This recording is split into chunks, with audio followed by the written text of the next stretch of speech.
Un congreso como este es la culminación de una serie de esfuerzos y me da muchísimo gusto ver tan lleno este auditorio y en nombre de la doctora Garone, la doctora Galina y una servidora, quiero agradecerles por su entusiasmo, por el entusiasmo con el que han respondido a nuestra convocatoria y espero que en efecto puedan gozar este evento y esta primera conferencia como nosotros hemos gozado organizándolo para ustedes.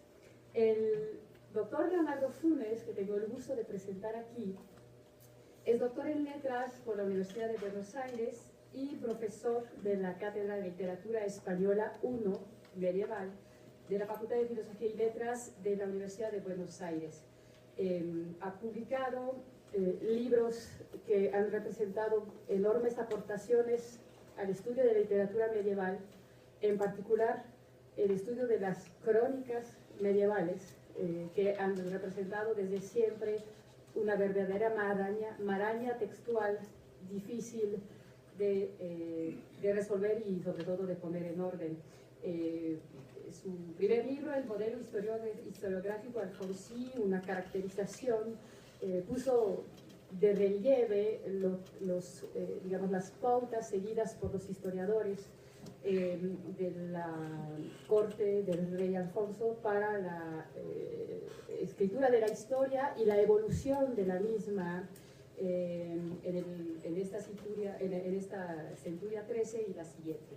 Las Mocedades de Rodrigo, un estudio edición de los 3 estados del texto, es en realidad el primer gran intento de acercamiento textual a esta obra que presenta una gran complejidad, y su versión modernizada del poema de Murcie es un acercamiento muy interesante en el que se intenta una difusión a un público mayor del texto sin que pierda en calidad filológica el mismo.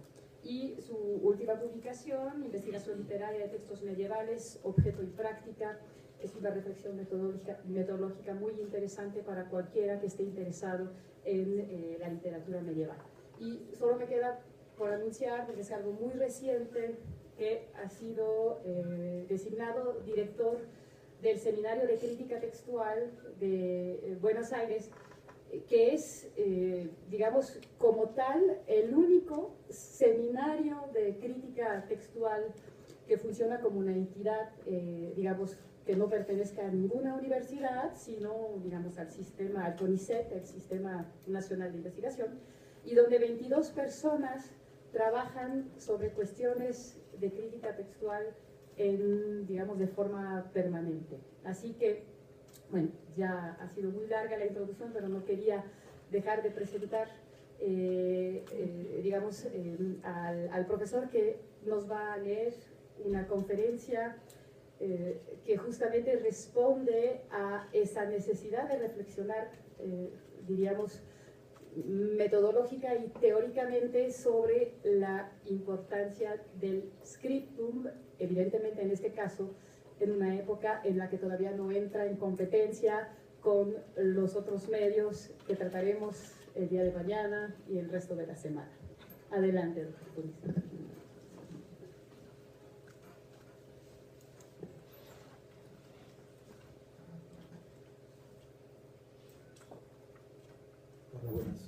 Buenos días. Quiero agradecer en primer lugar a la Comisión Local Organizadora de este Congreso y en especial a Loreto Dinás por haberme concedido el honor de dar nada menos que la plenaria sobre manuscritos en este Congreso. Esa elección es una muestra de generosidad de su parte antes que una confirmación de supuestos méritos de mi parte. Quedo por eso profundamente agradecido y también a una concurrencia tan nutrida que realmente me honra. Esta ponencia pretende integrar 2 argumentos, lo que de algún modo he querido plasmar en el título, la crítica textual frente al scriptum o cómo dar cuenta de lo específico de la cultura manuscrita. Uno es de carácter más expositivo, como dar cuenta de lo específico de la cultura manuscrita, y otro más polémico, la crítica textual frente al escrito. Aunque el uso de la conjunción o quiere dar a entender que en el fondo hay una cierta equivalencia entre ambos. La propuesta de un modo de editar los textos medievales se presenta en polémica con otras modalidades que hoy parecen gozar de especial predicamento. Me disculparán que en principio dedique unos minutos a cuestiones básicas muy sabidas, con la esperanza de alcanzar una mayor claridad expositiva. Comenzaré refiriéndome a lo que denomino cultura manuscrita. Se trata de un concepto que pertenece al paradigma de los estudios histórico-culturales y que se funda en un enfoque en la materialidad del soporte que vehiculiza los textos y los discursos, en las prácticas, los materiales y las tecnologías que confluyen en la producción de objetos de arte verbal. Este enfoque se apoya en la convicción de que estos factores tienen una incidencia tan importante como los factores estéticos y formales en el proceso que lleva a que un determinado texto se convierta en objeto estético, en obra de arte literario.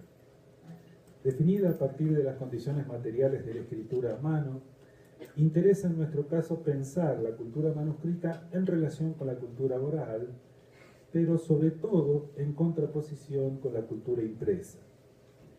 Hablar de cultura manuscrita es así una manera específica de identificar una cultura premoderna a partir de elementos comunicacionales y de situar la producción verbal, el objeto específico de toda investigación literaria, en el punto de cruce de prácticas discursivas orales y escritas y de específicas condiciones tecnológicas de producción.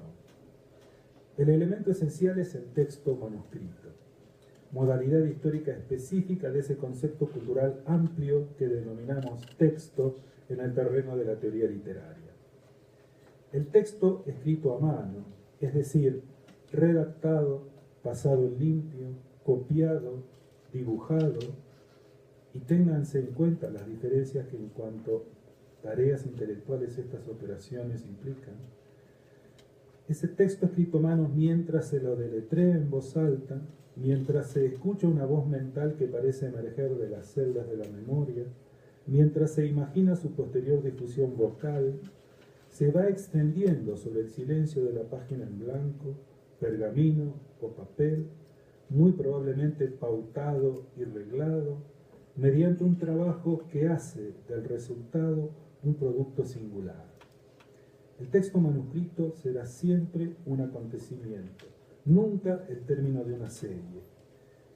De allí que las palabras copia y ejemplar pueden resultar engañosas si no nos salimos de los parámetros de la cultura impresa que, con dificultades, todavía sigue siendo la nuestra. Al hablar de lo específico de esa cultura manuscrita, me refiero concretamente a la inestabilidad del texto en su transmisión manuscrita. El copista, pero también escritor, y por lo tanto a la vez técnico e intelectual, avanza linealmente sobre un papel trazando signos de acuerdo con un ritmo de pausas dictados por su cuerpo y por su mente. Cada pausa será una posibilidad concreta de modificación de su modelo. Se abrirá a un paradigma de elecciones léxicas, sintácticas, estilísticas. Cada reanudación de su trabajo de copia derivará hacia el encuentro o el desvío del modelo. Un modelo percibido con la inestabilidad de las pulsaciones que marcan las fatigas y las distracciones de un trabajo prolongado. La factura del códice parece avanzar por una línea oscilante, paradójicamente contenida por una prodigiosa uniformidad caligráfica, fruto de la tenacidad y la disciplina. Tomada globalmente, la labor del copista está pautada por miríadas de pequeñas decisiones que, reunidas en un nivel de generalidad superior, condensan la convergencia de diferentes perspectivas, puntos de vista genéricos, orientaciones ideológicas, intencionalidades políticas, y la distribuyen en un nuevo plano discursivo. En esa base tecnológica baso mi idea de la productividad de la escritura medieval, que engloba en un solo movimiento la literalidad y la variación como fuentes simultáneas de su verdad, de su hegemonía y de su legitimidad. Por supuesto, no es la misma variación para todos los tipos de texto.